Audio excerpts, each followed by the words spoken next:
Hello, everybody. It's God's Comic Brad Stein. This is Brad Stein Has Issues where comedy, Christianity, and conservatism collide in a cacophony of clarity. Boy, do I have a special guest tonight, Michael Ray Lewis, who just put out a brand new documentary, Universe Designed. It is a beautifully produced narrative about how God must have made everything. It is a atheist smasher.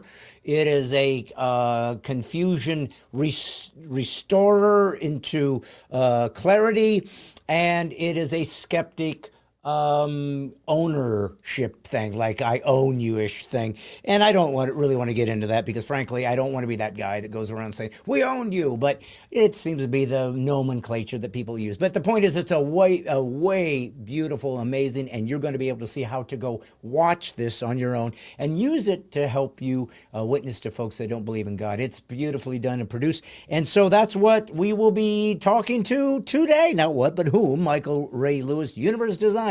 Right now, it is Monday the 8th, is it, son? No, it's not. It's the 26th.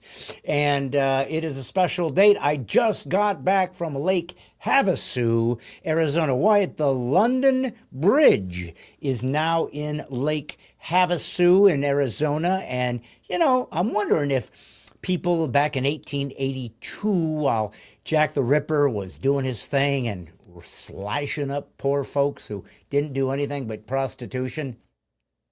Oh, well, that's not an excuse for being slashed, but nevertheless, I guess they weren't in the finest of establishments, shall we say, the safest areas of the alleyways, shall we say. While that was all happening, and cobblestones were what ruled, and they had little horse-drawn carriages and queens that were always waving like this because apparently they had frozen shoulder, that someday that bridge would end up in a place that didn't even exist. Well, it existed, White, but it wasn't called Arizona yet, I don't think. But now it's there. I'm back. It was a great time. Pastor Ray Carter, what a great church. And so if you got to see me, yay for you. I got to circumvent this terrible weather by getting out early on Friday out of Nashville and got into Vegas, where I then gambled nothing. I don't believe in gambling, only because I hate to lose money. Wyatt, you're a huge gambler. I know that you've won and lost hundreds of thousands of dollars. You've been broke and you've been multimillionaire. Which do you like more, having lots of money or just giving it all away to the craps table? Look, having money is amazing. It's a life-changing opportunity. Yeah. That can change generations, especially when you bet it all on black, baby. Yeah, that's right. Bet it all on black. Woohoo! Black rules. Black rules. Black rules is what I've always said, Wyatt. And, you know, it's funny. If you play craps, and I don't know if you know the etymology of that word, craps, but what happened was you would roll the dice to make money and a 7 would come up and you'd go, crap, because that's not the number you were playing. But it's a fun, actually, craps is fun because I think it's the best odds you have in gambling, and also it gives you every roll of the dice. I don't know if you ever played it. I think you'd enjoy it, frankly. You get to rebet on stuff, so it just keeps things action. So for somebody like me with ADHD and OCD, I like something where I get to keep doing things, and that's why I like games that keep you occupied, keep you guessing, keep you rethinking. But then again, for many years, you and I played Monopoly, just you and I. I dominated, I crushed, I destroyed. Matter of fact, I have a picture of me. I think I literally got every dime that could be gotten into my bank at one point. So yeah, Monopoly is not normally what people play. Matter of fact, usually here's how Monopoly, let's play Monopoly. Okay, and then people say, yeah, it lasts too long. Do you remember the days of Monopoly, and do you see them fondly, or do they just remind you of the angst of not being able to control my power when it came to real estate development? I'm sorry, your powerful? I forget. Which one of us was so good at rolling exactly what number we needed that you and Macy both had to ban me from predicting what my number would be because of how often it worked? That did work. Why don't you go play craps? Seriously, you clean up. I know I would, but that's how you get found in an alleyway in a week. That's true. That's true. With your thumbs broken. Listen, you could be the Rain Man, where you don't just count cards, which is how. And you never saw Rain Man. You don't know what the reference is. You're such a millennial. You're such a last-in millennial. You don't even know about Rain Man the movie. It was a great movie, frankly. Yeah. Have you heard of it? I haven't. I've heard of the movie. I haven't seen it. But I will tell you this: counting cards is easy. Anyone who knows the first thing about math can do it. You want to know what's really hard? Yeah. Counting dice. That's hard because it's no matter how many times a number rolls up, it can just roll it up again. Yeah, but what are the odds? Well, what are the odds of rolling the same number twice in a row? 1 in 32, 36. 1 in 36. So if I roll a 7, I got out of 36 times, more than likely 1 out of 36, I'll roll that 7 again. Yes. Which means that any number is the same. No. Well, if I roll any number, every time I roll the dice, I have a 1 in 36 chance to get that number. No. No. Think about it. Because 7 has more options. Think about it. Yeah. If 7 can be a 5 and a 2, a 4 and a 3. A 6 and a 1. Okay, so 7 has you a lot more opportunities. I see. But if we're talking about rolling a 6 and a 1 2 times in a row, that's 1 in 36. Okay, that makes sense. Okay, and how many? Like if you did it 10 times in a row, how do you exponentially? Since you're a math guy. So getting one result from a dice is 1 over 6 because there were 6 possible answers you can get. Even with 2. Yeah. No, with one dice. Okay. If you add a second dice, it's 1 over 6 to the power of however many dice you're rolling. So Okay. in this case, 2, which is 36. Okay. So for 10, it would be 1 over 6 to the power of 10, which is, let me go check real quick. 360. 36 times 10. No, not times 10, to the power of 10. I don't know what the power means. It means 6 times 6 times 6 times 6 times 6 times 6 times 10 6 times times, 6 10 times 6 times. times 6. Wow. And that is equal to 1 in 60,466,176. Well, that is so fascinating, and I'm going to tell you why. So, did you know that one of the reasons that people believe in God is what is known as the fine-tuning argument? Now, I don't know if you know what fine-tuning means, but the universe has been created so that if you took a tuning fork and listened to it, it's in high C. I don't know if you knew that. The universe is in the key of C. I don't know if you know. I think that's what fine tuning means, or maybe it was the sharp augmented 7. C natural. Come on. That could be it. That could be. Anyways, but no. Part of what we're going to learn in Michael Lewis's universe design is the fine tuning argument. Have you ever heard of the fine tuning argument? Oh yeah, all the time. So it's a fascinating idea that everything that has to work to allow the universe that we live in to exist, from the gravitational forces, the strong force, weak force. There's a lot of things that have a lot of science that I'm not a science guy, so you'd understand it, I wouldn't. But anyways, it had to be perfectly tuned at the same time, or everything would have collapsed the moment that it was created. It would have popped back into whatever started, blah, blah, blah. Well, anyway, it didn't. So it's like, if you look numerically what the odds are of it, it is so astronomical that it's almost considered impossible. There's I don't know if there's an actual numerical threshold by which people say if it gets this far, let's just say it's impossible. Do you know if that exists, that idea that once it's 1 to the 8 billionth 0 chance, basically it's impossible. But still, it wouldn't be if there's a 1. But do you know what I'm talking about? There's a numerical moment where it's almost like you might as well just give up. This ain't going to happen. Am I wasting my time asking you this question? I think is the big question. Yeah, I mean, I know that there is a point where you're just like, the numbers are too big, just give up. But I don't know if there's a name for that. Okay, let's call it Chuck. You know what? Sure, why not? Yeah, and that way now we have a name. And listen, I'm going to trademark that, because if it hasn't been named, the number that gets to a certain degree where we say, I give up, it's impossible. We'll call that Chuck. So the powers of Chuck. That does raise the question, though. What is the Chuck value for a universe? Well, that's what I'm getting at. And that's what we are going to learn in universe design, that the fine-tuning is basically Chuck value squared, frankly. Chuck value squared? Is that more? That's mean more? chuck value times chuck value. That's like, Right. I mean, that's just too much chuck. It's too much chuck. Yeah. I mean, at that It's- point, it might be like Chuck E. yeah, even. it's up chuck. Frankly, is what it is. Yeah, fair enough. Up chuck. Well, listen, I got to tell you something. I'm talking to you guys about the weather because, as you know, we were inundated with ice and storms and death and destruction. And I noticed that people, and I talked about this a long time ago, people tend to blame God when the weather goes bad. Have you noticed that? Like, if a bad weather, why did you allow the tornado? Why did you allow the tsunami? Why did you allow the Chuck event? And people get mad at God. But that if you wake up and it's a sunny day and the birds are chirping and the worms are humming, nobody says, "Great, hey, good job, well done, Lord. Excellent day. Thank you. Thanks for the beautiful day." Don't do that, do you? And I did a little sketch about that a few years ago, making a joke about it. And I thought since we were going to be talking about the universe, talking about the design of the universe, talking about the impossibility that we're here, and that this is part of the proof of God, I thought maybe you guys watching would get a kick out of that. Listen, I do need you guys to like and subscribe to my YouTube channel. We have a goal.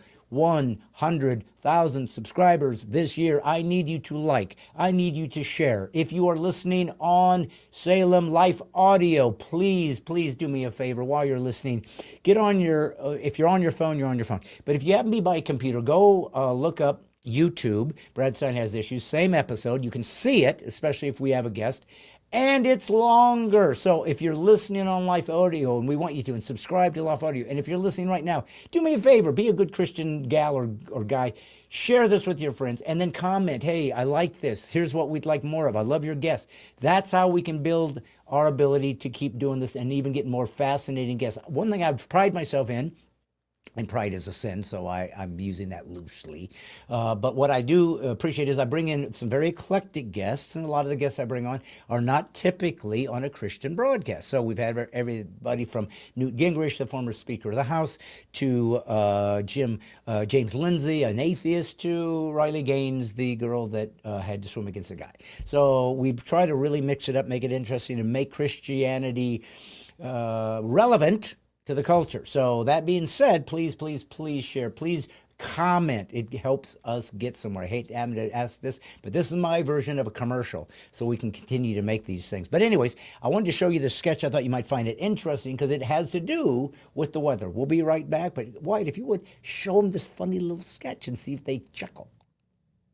Good evening, everyone. I am Charlie Rogers. And I'm Monica McCarthy. Our meteorologist, Mickey Chepanik, is out this evening, being replaced by his neighbor, our neighbor, Mac. 13 people were rushed to the hospital today after an apparent E. coli intake at a family reunion. Our thoughts are with the family. Another hurricane sweeps over the east side, damaging hundreds of miles along with many houses along the way. We're still dealing with major floods on the south, and we've had quite a few earthquakes on the west side. You know, it's times like these that make us question, where is God in all of this, and why would he allow it to happen, Charlie? Very true, Monica. Now, more with that hurricane and all about our wonderful weather here in LA, our friendly, neighborly meteorologist, Mac. Mac? Did you just say why would God let this happen? Why don't we go on to the weather, Mac? Yeah, it's funny. And you said my thoughts are with a family that has E. coli. You know, let me explain something to you. We used to say thoughts and prayers in America. You know why? Because prayers work. Oh, yeah, that's what we got. We got millions of people with cancer right now sitting there with a big dilemma. Gee, should I go to chemo or should I wait for somebody to think about me? You know, that's some thoughts that I have going on in my head right now, and I'm sending them your way. You getting them? I'm getting something about the temperature, Mac. Yeah, it's cold out, so don't forget your jacket, just like we're forgetting God. See, that's the problem, my friends. The Founding Fathers were geniuses. They said this great nation cannot work unless God is at the very essence of who we are. But no, now somebody has decided that for some reason, we got to get rid of God. Everywhere we look now. Oh, God, get off of our money, God. Get out of the military, God. Get out of our TVs, God. Get out of our schools, God. Go away, God. We don't want you, God. We don't need you, God. Hurricane hits. God, where are you? Why don't we go ahead and talk about that weather front, Mac?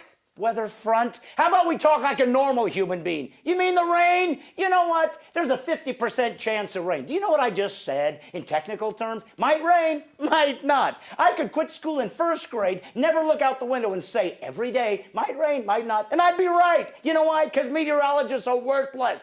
And here's the other thing that kills me. How come every time a disaster hits, you bring a pastor on? Oh, pastor, why would God let this terrible thing happen? Which is interesting because for 364 days, everything was fine. Nobody brought a pastor on. Pastor, it's been really nice out. Why would God let that happen? You see, that's what people have forgotten. We as Christians understand how the world actually works. We sin and we ruin the ecosystem, and now disasters come on naturally. That's right. That's why they're called natural disasters. But guess what? The insurance company, in all their biblical wisdom, came up with a new phrase, act of God. You know why they call it that? So they don't have to pay out. Oh, gee, sorry that hurricane wiped your house out with all of your children inside. Like to pay you, but we can't. You know why? It's an act of God. Apparently, God didn't want you to have a house or children. Anyways, that's the weather. I'm sending some thoughts back to you. We're going to go to a commercial break. Ha, ha, ha. Told ya I'm going to make special, unique things for you guys if you continue to help me. I also need you to, and I know it sounds like I'm just begging, but I am. Go to bradstein.com and donate. If you donate, matter of fact, we're going to put a donate, a QR code right here. Why? Put it right there. No, right there. Wait, right there. No, put it right there. Right there. And then you guys can help donate. And if you do, it's a tax-deductible donation to my ministry, which tries to have a humorous way of talking about hard things. You know, it's funny. When I was talking to you about weather, do you remember, has there ever been a weather event that scared you? Like, I don't know what it would be. You got scared maybe a tornado was on the run, or lightning strike, or a truck was coming. I mean, anything? No, nothing. Oh, okay. Just about this new light that you got me is well, what's a nice word for sucks? Okay. Did it stop working? No, it didn't stop working. It's like it keeps moving. Oh, okay. Like didn't lock it in. Okay. So Well, no. It's locked in. It's just it sucks. so you're whining about the light. Yeah. You know the weather I have no problem with, but my light being slightly ajar? Whiner. No, you can't get away with that. Whiner. God, why would you give me a light that doesn't stay still? All right, he's going to whine. Well, folks, now that he's whining, why don't we just take it to the next level? I always bothered me that people whined about the weather. It's like people whining about gravity. It's here. Get over it. Yeah. Don't jump off the building. Or people whining about the spotlights not working. Yes. Exactly. Let's give a way of observing that and mocking those folks in our own way based on the weather theme of today. This is my joke I did years ago about weather whiners. Is it you? Don't comment. Go. So cold, it's so cold, it's so cold, quit being ungrateful. If you are an American, you live in a country that can offer you any possible type of weather you would want. You can go there, that's my point. Either move to the weather you like or shut up.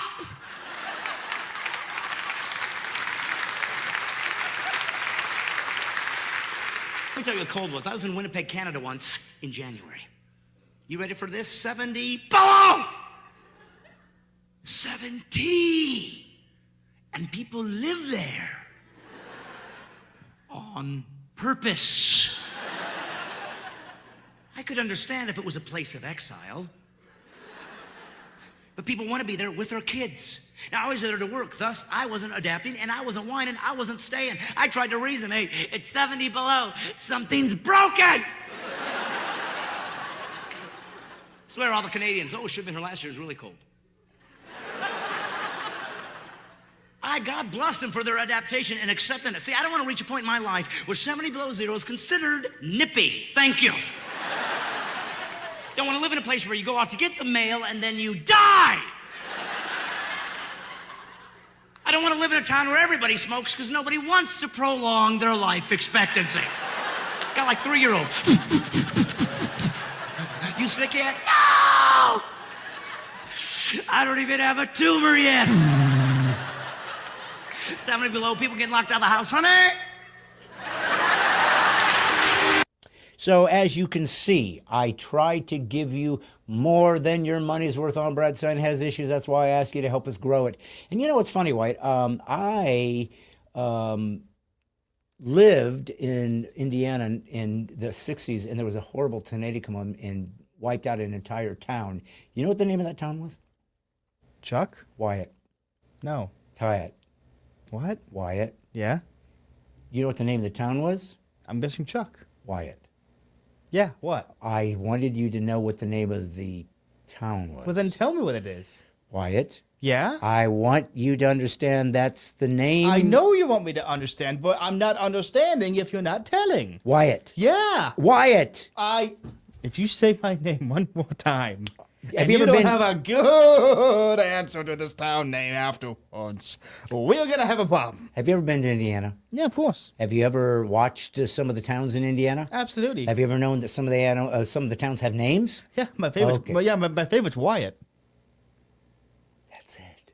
What is? That was the town's name. Who was? You were named after a town that was destroyed in a tornado. That's how little we thought of you, or how much we couldn't wait till No, we got no, a little hold on. That does explain a lot. bundle of joy. That does explain a lot. Yeah.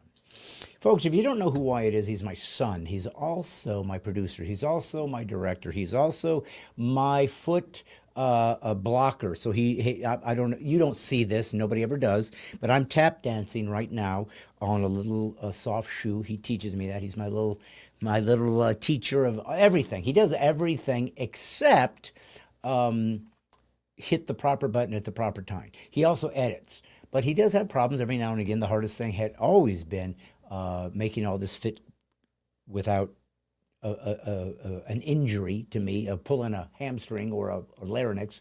But so far so good. And I don't know if we keep getting quarterly reports. The show is growing. It's growing. Now, what I really want to see is that we can get more live folks watching live on these Monday nights. And you guys can help me if you're watching right now. If you're a Karen by any chance, or a Karen, if you happen to be a Paula Fay Marie Roush, let's say you're a four-named lady. Let's say your name is St. Nick or Nick Crest. Let's say your name is, I don't even know, some new folks are showing up. We need your help. Please share, please like, please comment. And all of you guys do, actually, so you guys are great. But if you have any friends, I would recommend getting How to Win Friends and Influence People by Carnegie, I think, and then you'll be able to help us grow this podcast. But, you know, one of the things that I realized last week when we had Tim Hawkins was I wanted to put out content that I thought would be, would have more growth, would have more depth, would have more insight, would have more wisdom, to try to do what the militia of the mind is. Now, if you don't know what the militia of the mind is, it's just a group of people that have this odd saying, the militia of the mind. You can get a T-shirt on Bradstein.com and join it. And it's free. It just gives me your email so I can let you know what I'm up to. Or you can join where we have some extra special stuff in a secret category that only you can access. But you also have access to all of my comedy, 7 different concerts that you'll have access to if you join us. And it just pays $3 a month. I think it's 36 or something like that. Or you can join a higher category and it helps fund this thing. But anyways, that is why the militia of the mind exists, to say we need to renew our minds and bring it into obedience of the mind of Christ. So Christians should be the smartest, should be the wisest, should be the most diplomatic, and the ones that are most fully committed to what is true. And the truth is Jesus was God and he proved it, and that Christianity is the only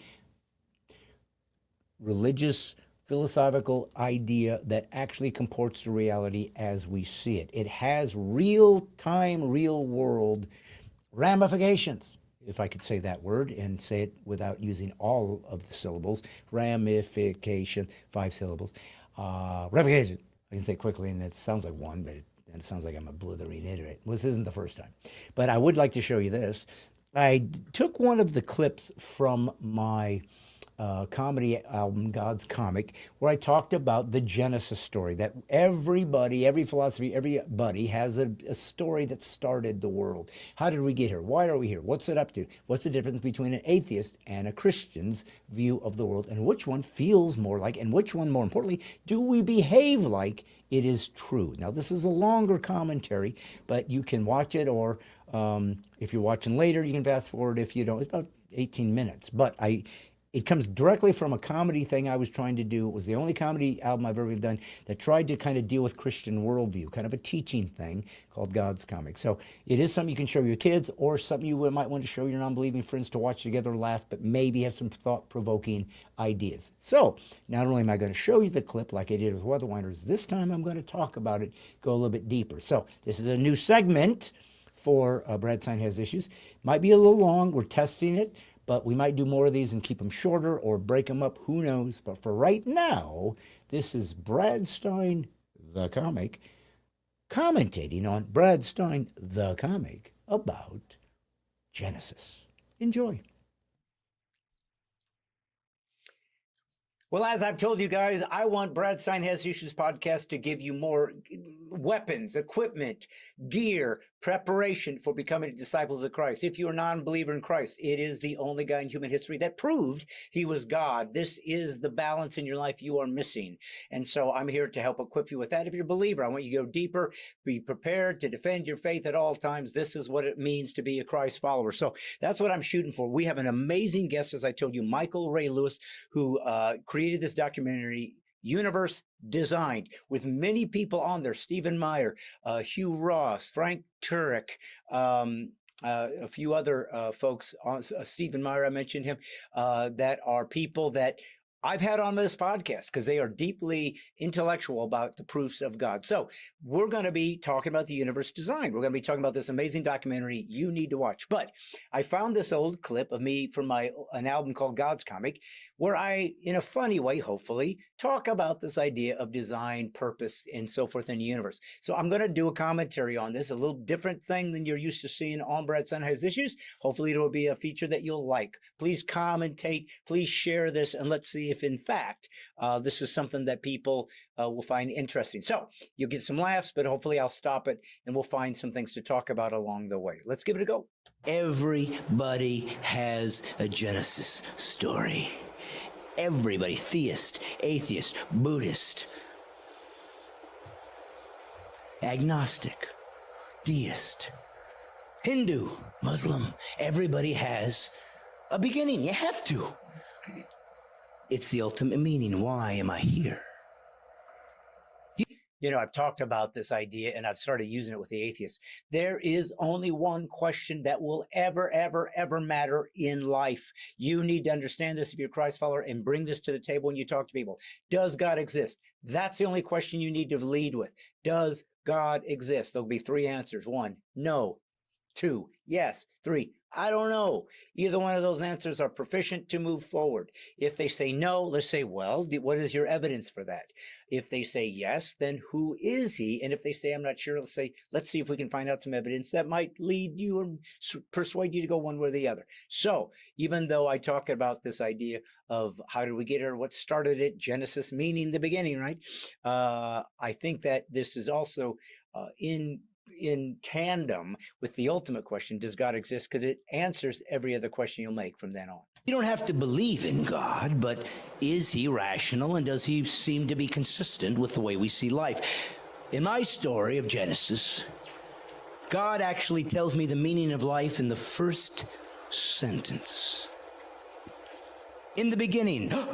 This is what it means to start the whole universe. In the beginning, there was a beginning. What do we know now, based on science and the red shift found from Hubble, that the universe is expanding, which means if they bring it backwards, it gets into a one singularity. In other words, science has finally caught up with what the Bible said. There was a beginning. For most of history, philosophers thought the universe was eternal. It ain't, and science has proven it. There was a beginning. It started at one point. God, there was a mind before matter. This is where atheists always get it wrong. Well, listen, if God existed, who created him? Which means as soon as they say that, you don't know what it means to believe in God. God is the ultimate beginning. He is the Alpha and the Omega. And most importantly, he's transcendent. He's not material. He made molecules. He made carbon. He made the suns. He made the universe. He made the material world. He made time. He made everything, but he's not it. Because material has to exist before it can make material, and it can't. So something has to be outside of material. That is the truth, and a very obvious answer to the question, who made God? Nobody. That's his definition. He is eternal, not the universe, which we've proven scientifically. Before the beginning, there was something that already existed. Makes sense. Created. Oh, he wanted us here. He was there, decided he wanted people, and he created them from nothing. That's interesting. God created us. Did he need us? No. Did he want us? I guess. I have a theory as to why humans were created. I'm not going to get into it now. But isn't that interesting that he is personal? I had a world that I existed in, didn't need the universe, decided to make it, then decided to make humans to participate in it. Interesting. Interesting that God is personal. The heavens, plural, and the earth. Earth, a place of habitation where we can look at a gigantic galaxy and say, there's nothing like us here. The only thing in the galaxy that's looking at the galaxy is people. Sun's not looking at us. Nothing looks at us. Only we have this instinct to be in God's image, to look at things. Look, it's amazing. Look, we can provide and live here. Atheist has to say, evolutionist has to say, it's just an accident. Who can live like that? Who does live like life is meaningless and nihilistic? That's what you have to do if you believe it. But they don't. They live like there's love and goodness, and they listen to music and listen to poetry.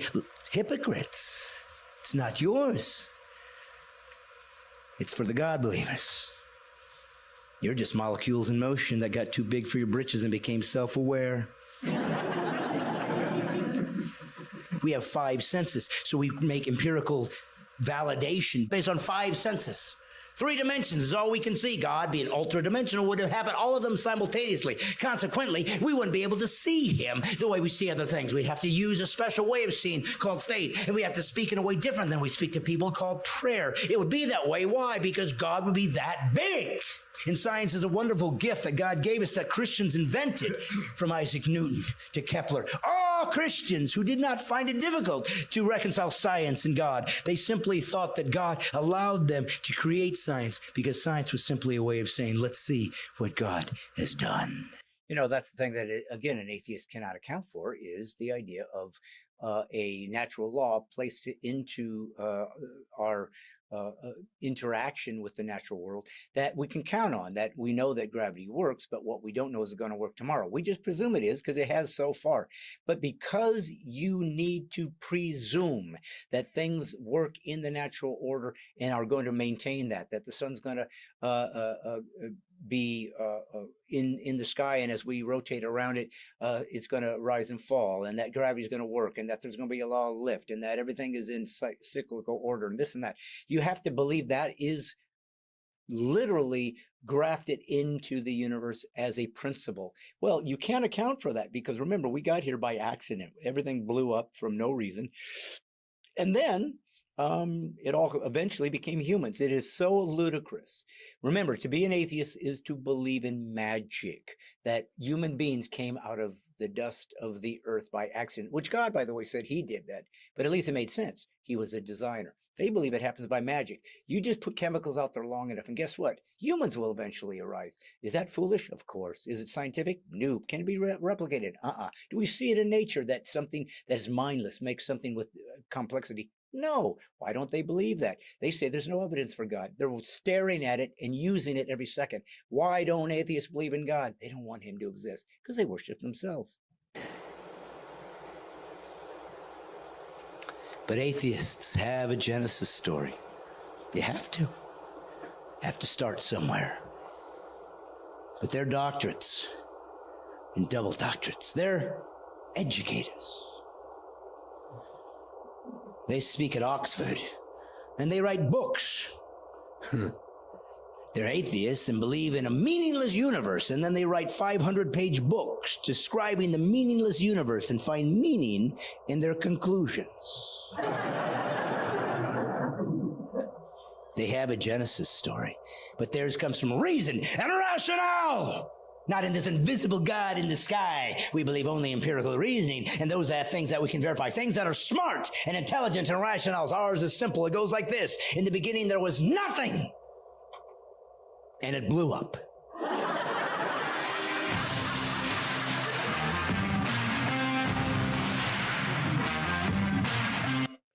So that is an old joke I've been doing for a long time. It gets a lot of laughs every time because it sounds ludicrous. It sounds absurd. It sounds ridiculous. You know why? Because it is. Nothing can't blow up because nothing, the way we have always defined it as rational human beings, means no thing.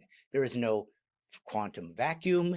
There is no coming in and out of a space, which is what Lawrence Krauss tries to produce, is that what nothing really means is there's something, but we only observe it popping in and out, but it was not. No, it's something. They always have something they use to try to describe nothingness. Nothing means nothing. No minds, no thoughts, no material, no reason, no inductive reasoning, no science, no people, no thoughts, no minds, nothing. There simply is blank.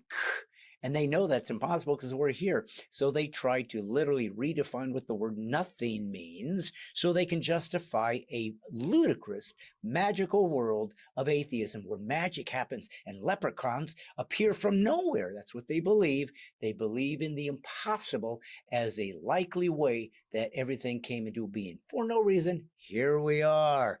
And yet they think that those who believe in the sky daddy, that's how they mock people when they don't believe in God. And why do atheists mock? They have no morals. They can't. They get to make them up as they go. You know, Satan Church says, do without wilt. Atheism is a derivative of a satanic perspective because it is purely driven by systemic narcissism or pure, undiluted pride. To be an atheist is to say, I know that humans have believed in God or gods throughout our human history, and still to this day, in the most modern age we've ever been, people more believe in God than not, and yet they choose not to be. They're the outliers. They're the ones that said there's no God. It's all by accident.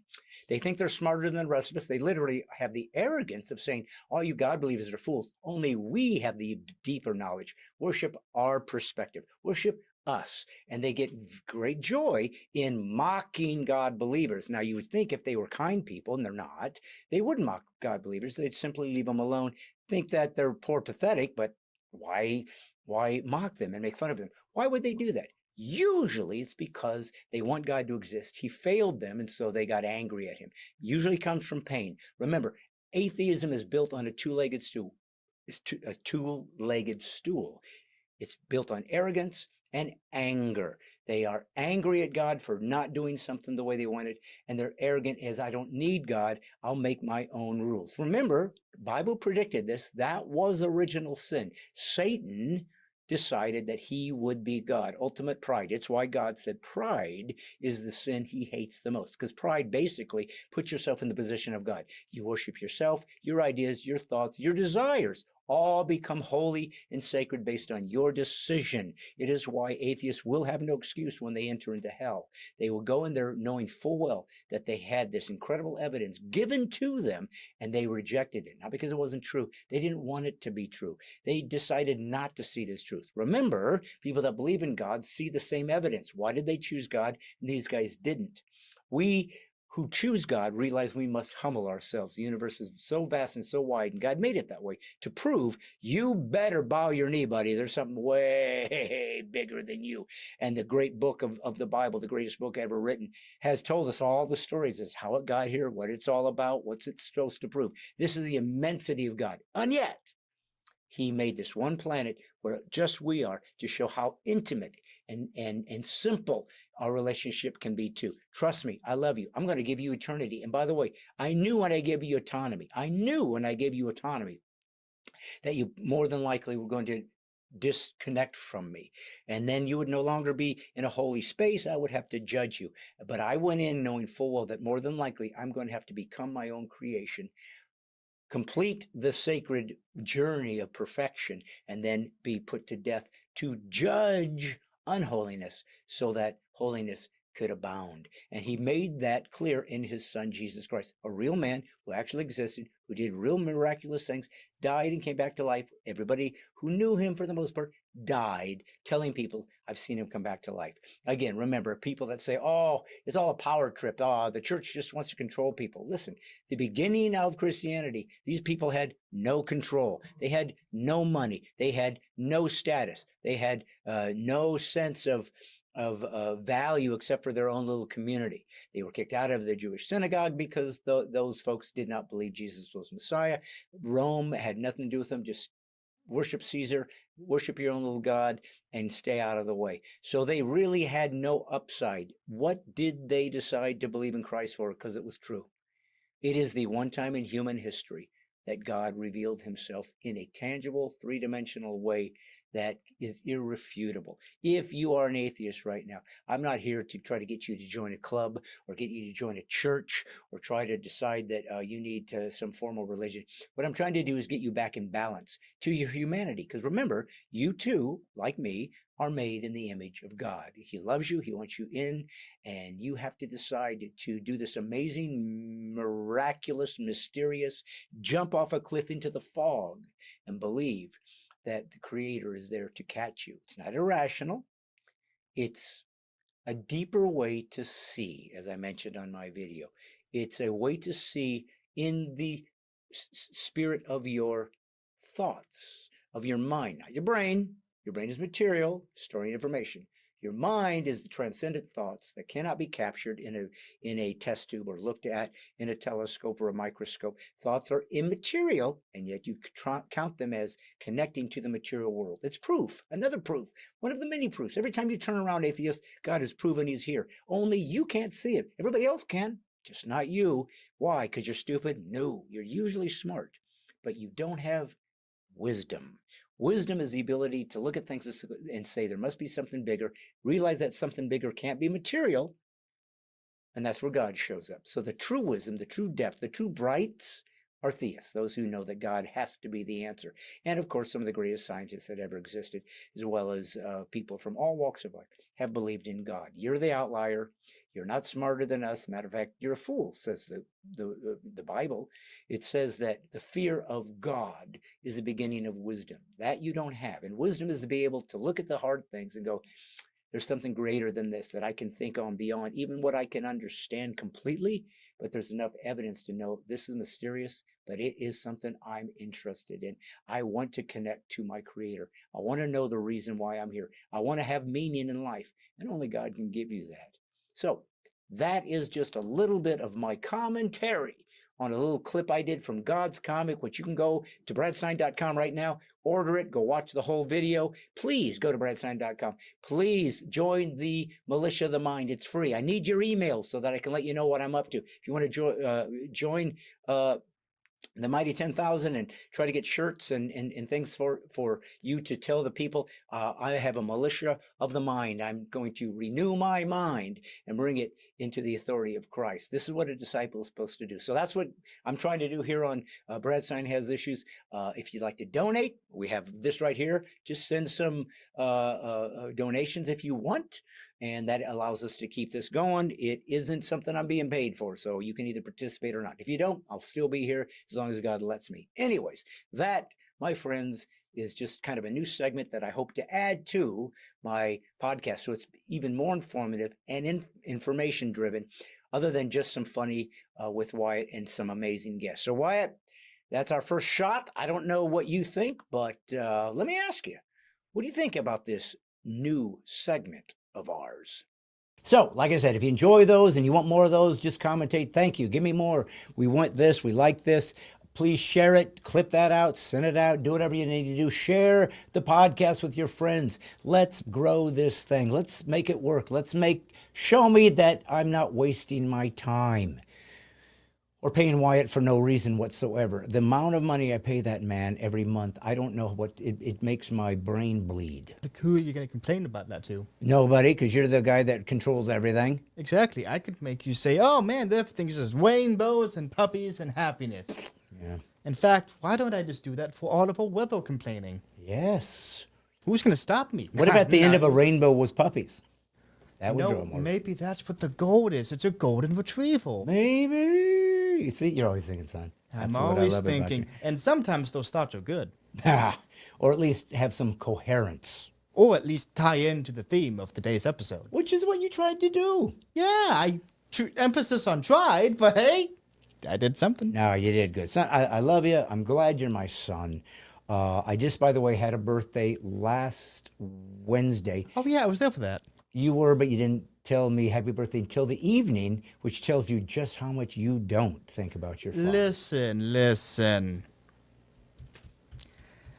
Yeah, I got nothing. I got nothing. Well, I do have a special birthday gift to give to myself and to all the listening and viewing audience. Again, if you're listening right now on Salem Network Live Audio, please go to YouTube when you have a chance with your kids or whatever, your family, and pull it up on YouTube. Subscribe to it. Get your family to all subscribe to it.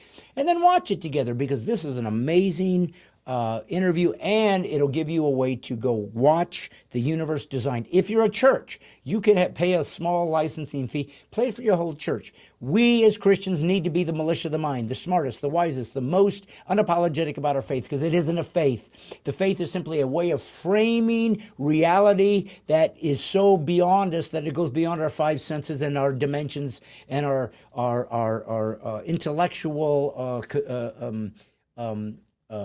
limits, and takes it to the next level, which is what God would be like if he was real. He'd be beyond material. He can't be in material because he made material. That's the God we serve, and that's why to believe in him in faith is not to get rid of your intellect, but in fact to enhance it by seeing something that tends to lead us to something that's so big and so unique we can't even hold it, but we know it's there. And the moment you see it, evolution no longer makes sense. This absolute odd idea that everything that's complex comes together by natural selection, by mistakes, aberrations, right? And a rewriting of code accidentally that actually makes things better. That's why the intelligent design movement is so important. It makes predictions now of if there was an intelligence behind this, what might happen. They're already doing it. Darwinism is dying. If you're an atheist watching this, you don't know that because you don't pay attention to what's happening. But if you still believe, oh, the science is settled, you're wrong. It's actually going the other direction. They need a new paradigm because macroevolution, the changing of species and high complex things happening by accident and by mutations, simply doesn't work. Mathematically is what we call, or the Chuck experience, but it doesn't work even biologically or in any way that we've ever seen how things work. There's always a mind putting information that allows things to advance. Anything left to itself, it becomes decrepit, it reverses, it's called entropy, second law of thermodynamics. Why do we agree and believe that law is locked into nature unless it comes to the most important thing that exists, us, so we have access to the single most important thing that exists, our Creator, God Almighty. So that's what Brad Son Has Issues tries to do. We try to have some fun, but we also try to go deep. So that's where we're going right now. This is the director, writer, producer of Universe Designed. Like I said, there'll be a clip for you to watch the whole thing. As a matter of fact, I think we even have a trailer for it. We're going to play that right now, and then we'll get to him. Watch. Any person who is truly a thinking person needs to ask themselves the question, why is there something rather than nothing? Scientists believe there's an intelligible answer to that, meaning there is a reason for the way things are. What's that reason? Why do I exist? Why do you exist? Why does the universe exist?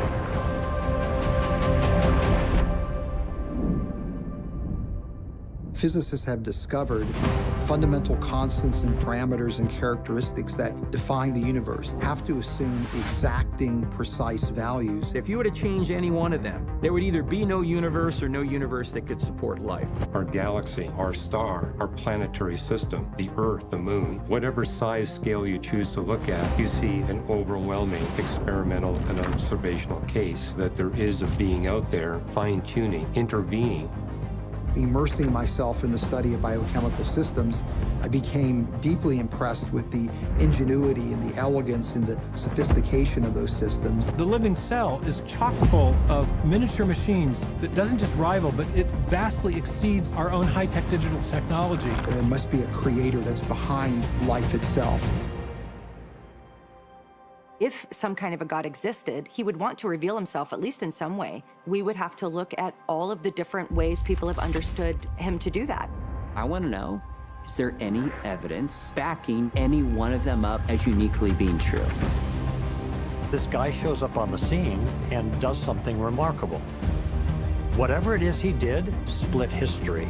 He's on the pages of the Quran, on the pages of Baha'u'llah's sacred writings, on the pages of Buddhism, Hinduism, Krishna, New Age. These Romans were skilled in crucifixion. They knew how to make sure that someone was completely dead. Many of Jesus' disciples had experiences that Jesus had risen from the dead. What did they gain? Well, they were beaten, tortured, persecuted, beheaded, stoned, whipped, and running for their lives. We really have to put our beliefs to the fire. The reason we believe God is true is because he's the best explanation for the way things are. There are truths that can be known, and I want to know what they are.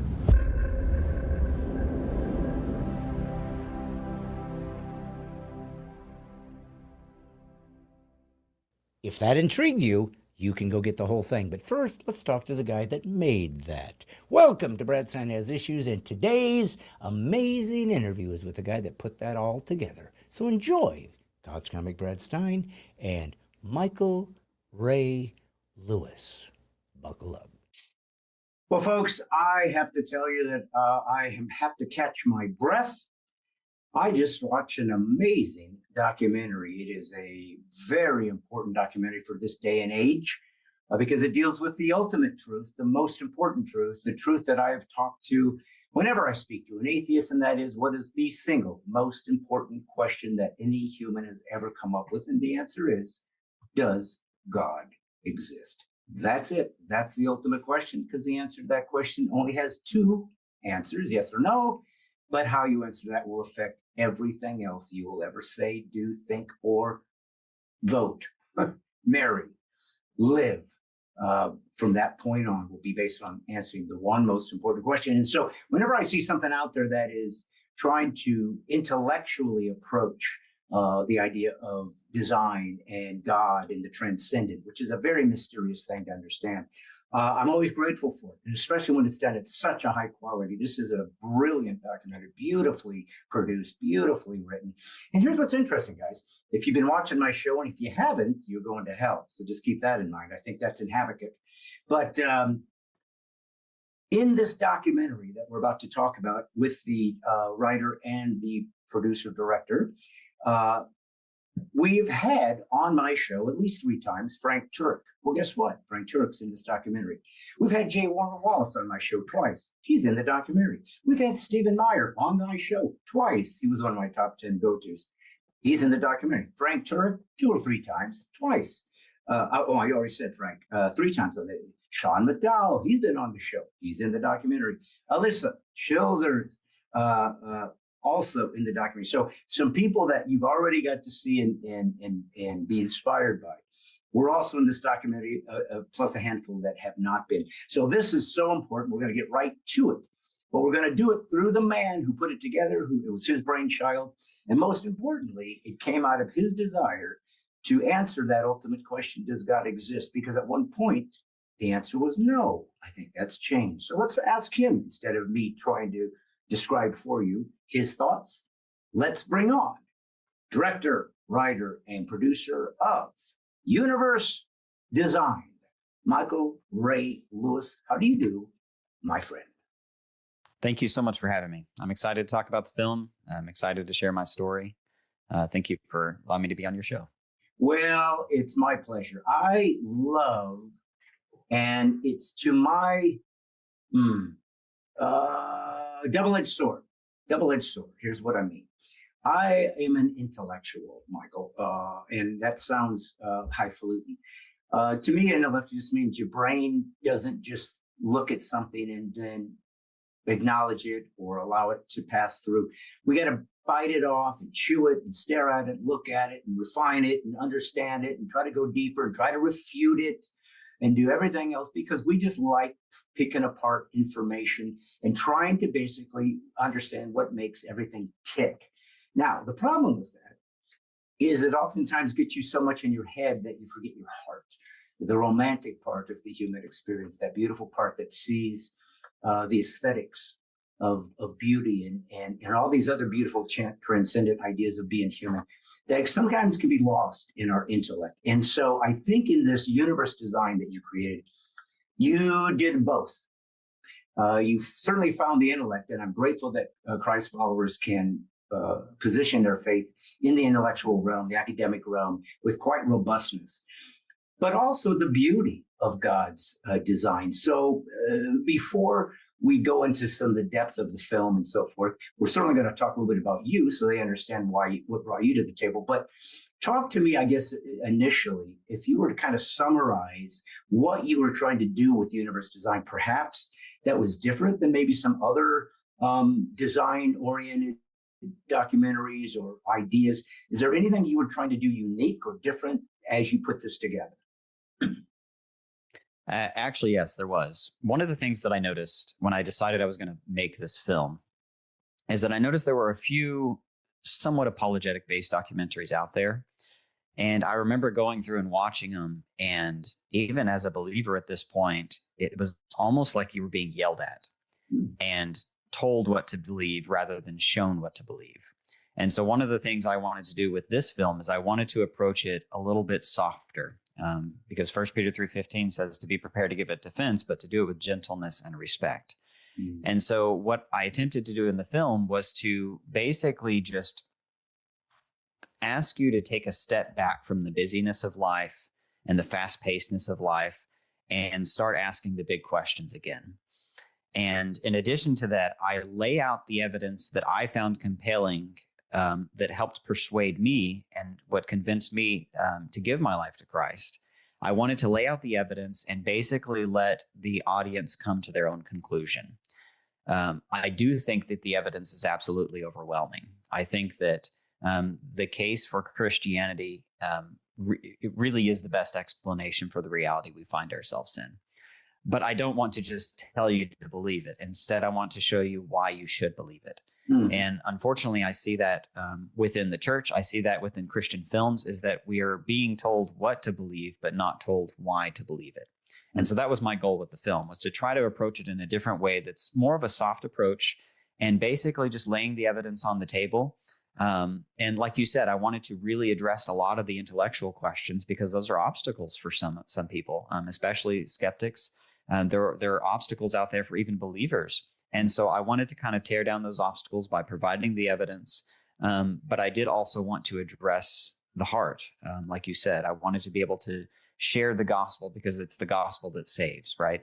And so I wanted to lay it out intellectually, but also appeal to the heart by sharing the gospel and explaining the gospel in such a way that some people may have never heard before. Because I think a lot of us have heard the repent and believe language. And again, they've been told what to believe, but they haven't been explained the gospel. And so that's what I attempted to do in the film, was to really explain the gravity of why we need the gospel, why we need the good news, explain why that this world is broken, but there's a solution to the broken world, and that's through Jesus. And so that's what I hope that I've done with the film. Well, for sure you did that. There is no question about that. It was done. And again, very, very beautifully produced, very high quality. So I love that. I don't want it to look cheesy. I don't want it to, anything that has to do with God. We should be the best of the best. Christians historically have left things like the Pietà and the Sistine Chapel as our legacy, and it shouldn't be puppet shows and claymation. I mean, we show things at the highest levels. But I got to tell you something. One of the things that I found interesting about your documentary is, and I've seen numerous things like this, and I've read, as I mentioned in my introduction, so many of the folks you brought on, and I left one out, Hugh Ross. He's been on my show. They're all wonderful men of God, intellectuals, and incredibly proficient at defending the faith at the highest intellectual levels. So I love that. But you know what? There's another piece to this puzzle, Michael, that I wanted to kind of approach. So I hope I'm finding a little bit of a different angle for your interview today than what you've had with others, just because I try to find new crevices to talk about, make it a little fresh for you. Watching the documentary at one point, I had an interesting existential angst that positioned itself in me as I was watching, especially when it comes to the fine tuning of the universe. When you guys, go through this very robust description of the size of the universe, the depth of material that's out there as far as stars and planets and so forth, the length of the universe when you discover the speed of light, how quickly it travels, and how far it's taken for it to get to us to observe certain things it's almost, you can't really wrap your mind around it. It's almost impossible. It's like trying to grasp real eternity, actual eternity. You just can't think like that. You can't.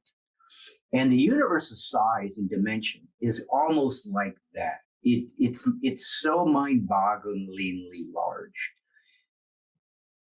that it almost seems impossible. And it made me think to myself, how could a God that huge, that can speak a word and create something beyond our mathematical imaginations, also be so intimate with me that he pictures me like a son who he cares about every little moment of my life? But you know what? I'm not the first one who contemplated that. I think David said, I look at the stars, the work of the heavens, the works of your hands that you've created. What is man that you are mindful of him? So I got to tell you this, in some ways, this documentary gets you off balance, because you have to come to grips with where we are as humans on this little planet in regards to everything else that's out there. And it either has you go, this God is beyond belief and yet is accessible, or you got to go, I don't even know how to get to this guy. It's not really a question. It's just more of an experience I had, a transcendental experience of kind of equilibrium disrupted. So I'm just going to ask you like this. Does that make any sense to you? Did you find that is an interesting, almost demand that God makes on you as to come to grips with just how big I am? And yet, I'm right here next to you. Explain to me how you see that from what you've understood, primarily as an atheist first and then believer. Yeah, well, as an atheist, I would look up at the universe and just kind of look up at the stars. And I remember even as an atheist looking up at the stars and just asking, like, where's the edge of this? There's got to be an edge of this somewhere. Like, it can't go on for infinity. And so, but as I became a believer, honestly, my awe of the universe became even greater, because I think in my studies, you're right. One of the things that you start to realize is just how big the universe is. And we can put numbers on it. There are 50 billion trillion stars, right? You could put a number, but to try to contemplate that number and imagine the vastness of what that actually entails, you're right, it's incomprehensible. And I think that's why the scriptures say, basically, if you want to know how big God is, look to the heavens. It's a virtual expanse. And that's the extent that God loves you. And when we try to think of the concept of God, I think as an atheist, when I would think of God, I would almost tend to kind of put him in a box, right? You kind of think of this kind of sky daddy that's out there somewhere. And but you don't really think of the gravity of just how big God is. I really like how William Lane Craig put it. He put it as God is the greatest conceivable being. Yeah. Meaning that if you could sit there and remove all limitations from your mind and just sit there and contemplate the greatest thing you could possibly contemplate, that would be God. And so he's beyond something that we can really comprehend. And I think that it shows that in the heavens that he made, the virtual expanse that he made that seems to just be infinite, right? And so what's amazing about that, though, like you said, is that it's a God that seems so distant, But when you start to study this and realize the fine tuning, for example, I really like a book that Hugh Ross wrote called Why the Universe is the Way That It Is. And in that book, he basically shows that the vastness of the universe, given the laws of physics that God chose to use, is actually one of the requirements for our planet. And so it's as though God created all of this just for this one little speck that we're on, just so that he could have a reality in which we could live in, that we could look up, see virtually to the cosmic background radiation, virtually to the beginnings of the universe. We can see that through our telescopes. And yet we're in a position where we can also ask the question, why am I here? Why is there something rather than nothing? And he revealed himself in such a way through the scriptures and through just general revelation as well, in such a way that he is not, yes, he's distant, but he's also right here with us. The omnipresence of God is something that I always try to ponder, because he's everywhere and aware of every single atom that's happening in this entire universe. It says every hair on your head. He's holding all things together. And yet at the same time, he also steps down into our reality in the person of Jesus to reconnect our relationship with him. That's how much God loves us. Yeah. And it's something that you could sit there and try to meditate on and still really never understand the fullness or the gravity of what that really means. And I think that's one of the reasons why Christianity is the best explanation for the reality that we find ourselves in, because it fulfills the greatest desire that we have within us, because we have this desire that we always try to fill with things in life. And it's like, no matter how much money you make, no matter how much success you have, you can't seem to be happy. There's always something missing. Well, and it turns out that what's missing is an eternal size hole. It's an eternal size void within us that only an eternal being can fulfill. And I think it's another argument for the existence of God. But you're right. It's something that you could sit there and contemplate, and it's so beyond something we can try to comprehend. I tend to think of it this way. I imagine myself as a two-dimensional figure on a piece of paper, like a stick figure, okay? And what I understand of the gravity of God is the pin point that comes onto that paper and that dot. That's about the fullness that I can understand, but I can't begin to comprehend the three-dimensional reality that is the pin that goes to the arm, that goes to the person drawing the stick figure. And so we're limited in our understanding, but he's revealed himself to us enough that we are able to come to him. You know, one of the things that I want to also talk about as you and I are discussing this, and certainly, folks, it's called Universe Design. We're going to have a link so you guys can go find it and invest in this man's ministry, because, yeah, you got to pay $5 or something to watch it, or 15 to buy it, but you really need to show it in your church. Certainly, please show it to your youth. Let them see that there is a robust intellectual reality to the spiritual realm that we have access to, that God wants us to study. I love that from what I believe is true is Christianity is really the only belief that said that God literally came to us and said, let's reason together. Yeah, I gave you rationale. Yeah, I gave you the ability to procreate. You are like little gods. I've given you a dominion. I've given you a domain. I'm God. You do nothing without me, but I've given you your own ability to take raw materials and create from whole cloth ideas that couldn't have existed. I've created the concept that is feasible and reachable. But you have to go discover it. You get to watch my handiwork when you get involved in the DNA, the coding, the intellectual architecture that only comes from a mind. Stephen Meyer is very big about that idea, that it has nothing to do with using the Bible to try to sort of sneak in a religious perspective. It literally is how science works. What is the best explanation for the result of this particular thing that we observe? And everything that we've ever seen that has to do with coding, has to do with alphabets, and John Lennox is a big advocate of this, has to be an architect, has to be an author, has to be an engineer. That's how it's always worked. Why wouldn't it work in the most complex idea that has ever been made, the human DNA in humans? And one of the things that I've always that I've said in my show, and I don't know if you're familiar with me at all. You might not be. It's no big deal. There's no reason you would be. But as a comic who uses the Christian worldview as my social commentary, I just wanted to say, I give up. God is true, and I'm going to act that way. I'm going to behave that way. I'm going to presuppose he's true, and everything that I think of and talk about will be coming from that perspective.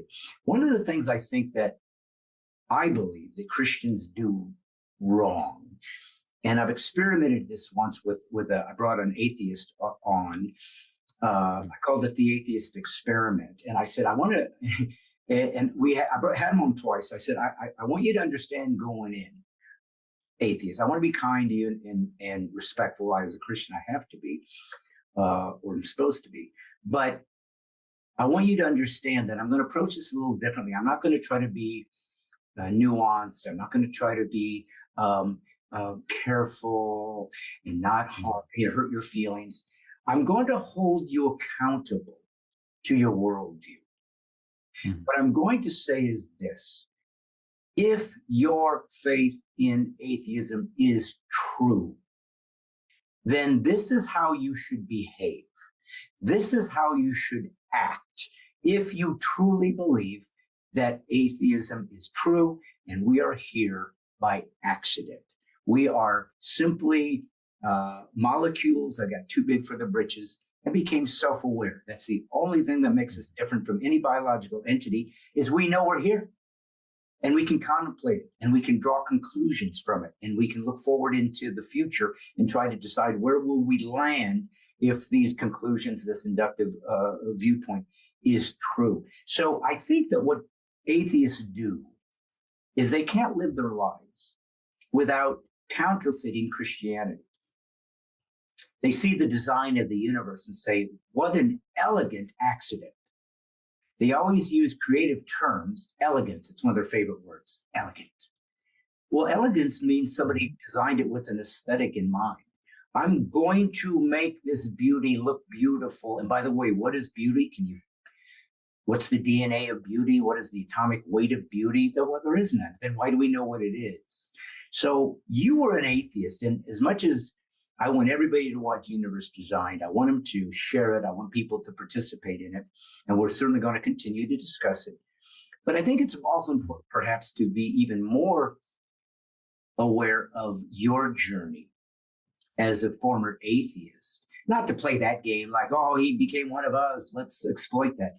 But I think it's important because atheists are usually pretty committed to their faith in nothingness, in nihilism, or whatever they've decided to try to pretend has value. So tell me about you. When you became an atheist, did you start in faith and become it? Was it kind of your go-to from the get-go and then something changed? What got you to atheism first? And then we'll go to the next question. Well, in my home, when I grew up, all of my family would say that they believed in God. So everybody would probably say that. I'm pretty sure there was a Bible under the bed, but it really wasn't a topic of conversation within my home. What I mean by that is we never talked about God. We never talked about Jesus. We had never really read the Bible. And so it was just kind of nothing to really even think about. And so as I got older, I would run into like documentaries making fun of Christianity. I would interact with Christians on the street corner, which were yelling at me or had the big picket signs, repent and believe. And it was not appealing to me at all. And on top of that, I just thought that I kind of went along with the claim that science had already disproven all this. This was just something of myth. There was no good reason to believe it. I would watch documentaries, like one's called The Universe, and I would see everything kind of from that scientific perspective that science is really, it explains everything. And atheism is just the best explanation for things. And to be honest, like looking back at it now, I think I really just adopted atheism because I hadn't looked deep enough into it. I was basing my belief systems off of slogans or sayings or kind of Google researches or Google searches that I had found appealing or that would kind of support atheism. And so I think when I adopted atheism, it was probably more in my teens when I really started to call myself an atheist, right? Before that, it just wasn't really a topic of conversation. But I think the reason that I tended to adopt atheism and really kind of claim that title of atheism, because then I started almost enjoying poking holes in these religious belief systems. And the biggest problem looking at it now is that it was so easy to do that because Christians out there just were not equipped to answer the hard questions. Mm. And so, I mean, honestly, so you think about myself as I adopted atheism. I'm like, there is no God. And then I interact with Christians, and when I hit them with a hard question they can't answer, I'm like, okay, that further justifies my belief system. And so it wasn't really until I married my wife that things kind of started to change. Because when I married my wife, so she actually did grow up in the church, but she had been pulled away by her friends. Obviously, I pulled her away because I didn't want anything to do with it. And one day she came home and she said, I feel like Jesus is calling me back. And it all was based on a YouTube video that popped up that kind of prompted her. And she said this was just kind of Jesus speaking to me. And I remember thinking, oh man, I don't want to deal with all this. Like I'm an atheist. I don't believe in any of this nonsense. But I loved her. I'm like, all right, so I'll go to church and kind of see what all this is about, is what I would tell her. And I remember we walked into the church, and I'm looking around at the congregation, and I think this was the first time that I had actually seen Christians that were kind, that weren't the ones on the street corners. And so I remember thinking to myself, all right, I get it. I mean, it gives them something to hope in, but I just don't think that it's actually true. And eventually I was like, you know what? I don't want to keep doing this. So all I got to do is show her that all of this is nonsense, that it's fake. It's just a belief system that's been made up. It's based on a book that was 2,000 years ago. We don't even know if it's what the original authors wrote. And so I would start hitting her with the hard questions. But the difference was I was married to her. And so I couldn't just brush it off and move on to the next Christian, right? And so when I would ask her the hard questions, she wasn't able to answer them, but she was still adamant. She was like, yeah, I believe it. It's true. I know Jesus and I believe it. Hmm. And so she ended up buying me a Bible. And I remember in the Bible, she wrote, let this take you where you will go. And it said, I love you. And I remember I opened it and I'm reading through Genesis and I'm like, 6 days of creation. This is nonsense. I just pushed it away. I mean, like I said, I'd watched documentaries called Universe. Like I knew the universe was the 13.73 billion years old. So this whole 6,000 year thing wasn't lining up with what I knew of science. Yeah. So I pushed it away, thought it was nonsense. And a little while later, it was actually a video by Hugh Ross that popped up on my feed. And it was Hugh going over his perspective of the creation days and how the word day or yom can have different literal translations. And so that was the first moment after watching that video. It kind of piqued my curiosity because I'm like, okay, maybe I need to take a second look at it and dig a little bit deeper. And that just started a 3-year journey that just I became immersed in trying to buy books. And I would watch podcasts and videos. I bought books from Hugh Ross, Frank Turek, Stephen Meyer, all the guys you mentioned. And I would just sit there and read through these, and I started to realize like there are really good reasons to believe this is actually true. And at the end of that 3 years, because I was very resistant to it, inwardly I didn't want it to be true. And so it's like no matter how much evidence I would receive, I would still be like, that's not enough. That's not evidence. That's not enough. Yeah. But at the end of the 3 years, it had accumulated to such an extent that I was starting to become overwhelmed. And I remember I finally had a list of, or I was talking to my wife and I started asking her about angels and demons and heaven and hell. And why would God send me to an eternal punishment? Because I'm having a little bit of trouble believing in him. And she was like, you know what? I don't know how to answer these questions, but we do have a friend of the family who's a theologian. And I remember they sent me to his house and I had 5 pages full of questions. I was ready to just ask him. And I sat down and went down the list. And I remember he answered every question and he did it using scripture. And at the end of the conversation, he looks up at me and he just looks me dead in the eye and he says, so do you believe that it's actually true? I mean, at this point I was like, I couldn't even think of an objection. And so I said, I think so, but it didn't really sink in or hit me until the drive home. I thought to myself, I actually think that this is true. And I started to become overwhelmed. And that was when I threw my hands up. I said, all right, Jesus, what's next?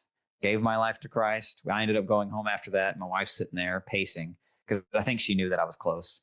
And she's like, so how did it go? How did it go? And I said, I think I believe that it's true. I believe it.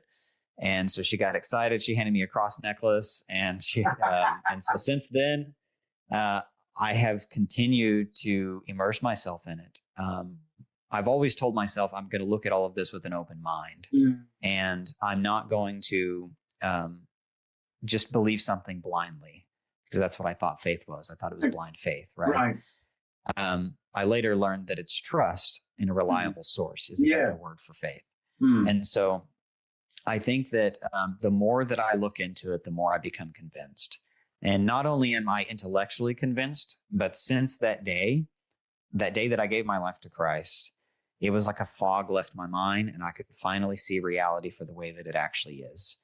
And so I went from a state of believing that it's true to knowing that it's true. Wow. And to this day, I'm absolutely certain I have a relationship with Jesus, and I'm on a mission to share the evidence that helped persuade me, that knocked down those roadblocks, and share it with others, because there's so many non-Christians, Christians that aren't even aware that there's an entire field of study on the evidence for God. So that's what the hope is with the film. Well, for sure. And you nailed it. So we don't have to worry about whether your film accomplished its mission. You did it brilliantly. I think that's kind of what you said, and I don't want to lose the momentum right now in this conversation about your journey as an atheist, not because I'm trying to score points in that regard against atheists in general. You can see tons of that on the internet. Christian owns atheist, atheist owns Christian. It's nonsense. It's not designed for it's designed to produce heat, not light. And what we need is light. And he was life. And that life was the light of the world, and the light shined in the darkness, and the darkness did not understand him. Oh, I love how the Bible is so beautifully, philosophically answering questions that we're actually asking. You don't have to believe it, but at least there's actual coherent, rational questions answered in this Bible that at least makes sense if you can see them objectively, which is the challenge. Okay, so let's talk about, if you can, re-remembering a bit about your atheism, because I think this could be helpful to people watching, and hopefully to some atheists watching. I don't want to lose this, because this is the key. Your universe of design speaks for itself. We will continue to push that here, and people will watch it. But let's also dig around and see if we can help people find even the desire to go to these places. See, one of the things that's always confused me a little bit, not confused me, but I'm curious about, is I believe, and I want you to answer if you can as in a remembrance of an atheistic way of seeing things, so you can help us understand the atheist mindset, is this. I hear atheists say things like, you know what, there's just not enough evidence to convince me. And my thinking is, okay, but here's the problem I have with that. If I say 2 + 2 is 4, and I look at that and go, yeah, that evidence makes sense to me, so now I'm going to use that. And by the way, it applies to reality. It seems to actually work when I put it into real time, making geometrical concepts. I can land on the moon and crazy stuff, because this transcendent idea of numbers comport to reality. Okay, well, so what about if there's, and this is the key, what if there's a teleology in the universe? What if there is and this is what atheists really can't justify, if they're consistent with their belief, meaning there is none, but they act like there is. So there's an inconsistency with their behavior, and that to me is why they miss God. It's not because there's not evidence. They misinterpret it. What they consider a natural instinct, let's just be good to each other. They never stop and break down what is good. How do we know what good is? Why do we decide that's good? If I decide that good means I get to kill my enemy, rip their heart out as it's beating and throw them down like the Mayans? Why don't I just be that? Why don't I be a Nazi and say good is taking care of Jews who are subhuman? And somehow we know it's not true. So the evidence for something greater than us is made available to everybody. Right. I see it and I go, I get it. I'm in. Atheist sees the exact same evidence and says, not enough for me. Now they see that as intellectual acumen. I see it as a two-legged stool. Right. Most of atheists that I watch, especially the internet guys, who I don't take very serious, anytime they say words like Sky Daddy, I don't pay attention because they're not philosophically deep. I'll take on an Alex O'Connor, a Graham Oppie. I'll listen to them. You know why? Because those are hard-thinking atheists who take the God question seriously. Real deep-thinking atheists realize this God thing has to be dealt with. It isn't to be thrown away frivolously because it has some questions that need to be answered. The internet troll guy does something that you said earlier. They enjoy hurting people that have faith.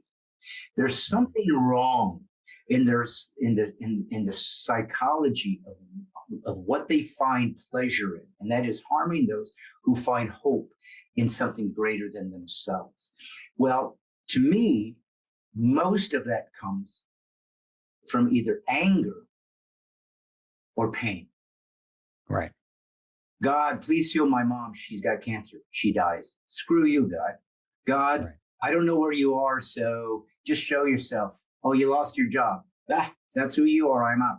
So there's real problems when you have real problems and think God was supposed to come in and just fix everything. And when it didn't come out the way it did, I'm just angry and I'm out. And I have a bone to pick with you. So it seems to me that they're angry and they're arrogant because they call themselves, I don't know if they still do it, but they created a group called the Brights. I remember they called themselves that one time. It was like Dawkins and all these guys came together. We're the Brights. So they always give themselves this interesting self-designated title of the intellectual, deeper thinkers in the human experience. By far, throughout human history, from the most primitive to today, where we're the most advanced technologically and scientifically, humans have always more believed in God or gods than not. We've always leaned that way, no matter how much science shows us how things work. It doesn't matter. We have leaned that way. The outliers have always been the atheists. They've always been the outlet. The ones that are like, what are you talking about? There's nothing out there. You say you believe that to believe in a God, a transcendent mind, is like believing in fairy tales. And yet you believe that there was nothing and it blew up. Now, to believe in the beginning of the universe literally believes without God.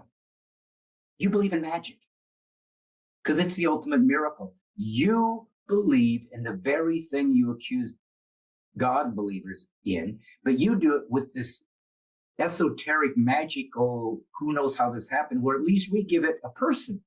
We give it a mind. We give it someone that is intellectually consistent with things that we have seen seem to be true about the way the world works. So I want to ask you about that. Trying to, again, go back to the atheist. Do you think there's a psychological element to the atheist that is a reason why they would eliminate transcendence as even an option? They say they want to follow the evidence where it leads, except for something miraculous or outside the material world. We're a closed system. We're going to keep it that way. So they've already eliminated a potential opportunity. Do you think when you were an atheist that there's anything in the culture, in the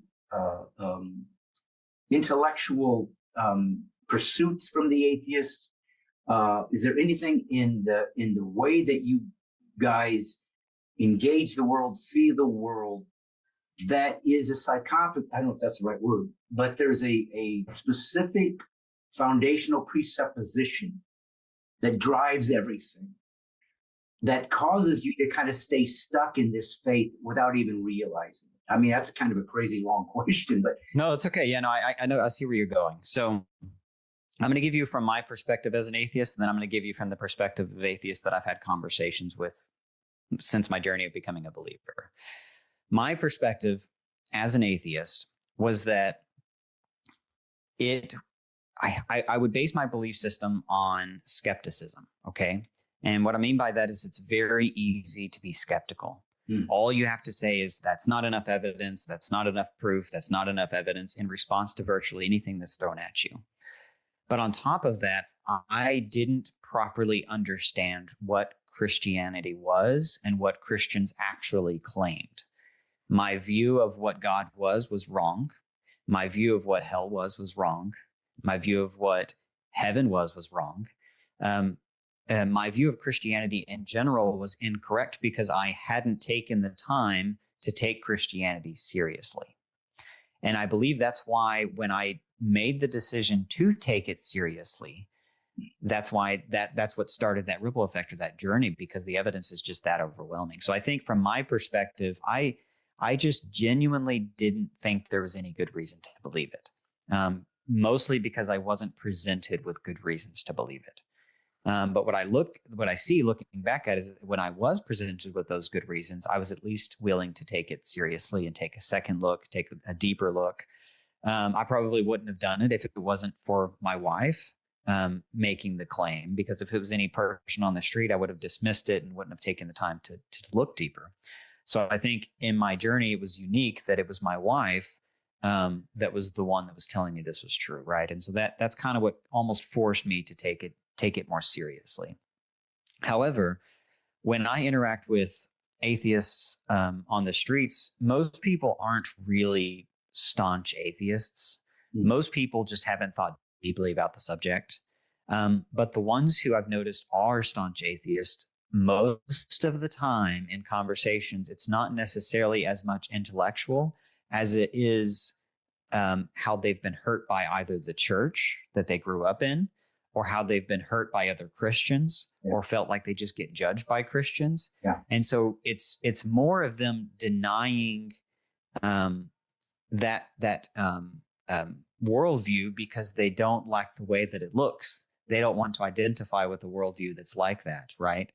And so in my conversations with people, it's either because they haven't thought deeply enough about it, or it's because they've been hurt by the church, or they're just basing their entire worldview on skepticism, basically saying it's not enough evidence. It's not enough evidence, no matter what you throw at them. But I think most people, when you sit down and have conversations with them, even with me, like 80% of the people that I have interactions with on the streets or just in the stores or conversations with people, most people I think are inwardly really wanting to talk about this. Because it's not a topic. It's one of those things you don't talk about religion. It's awkward. It can be awkward to bring up religion. But I think a lot of people are genuinely curious about it. They've just never been presented the evidence. Now, you do run across the more staunch atheists, like you mentioned, the atheist who will deny it in light of the evidence you're trying to present them. And I think you're right in what you said, is that they have a presupposition. What they're doing is they're coming into the question with a strictly materialistic mindset. It doesn't leave room for the supernatural. And if you've already presupposed that there is nothing supernatural, then of course you're going to deny any form of evidence for the supernatural, right? No matter what that evidence may be.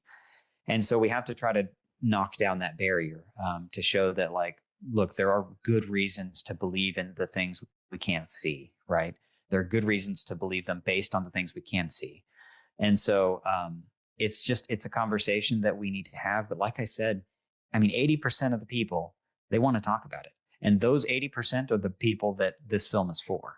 It's for the people who are genuinely open to taking it seriously. Right. And you never know, even the staunch atheists may come across something in their life that changes their perspective and allows them to take it seriously as well.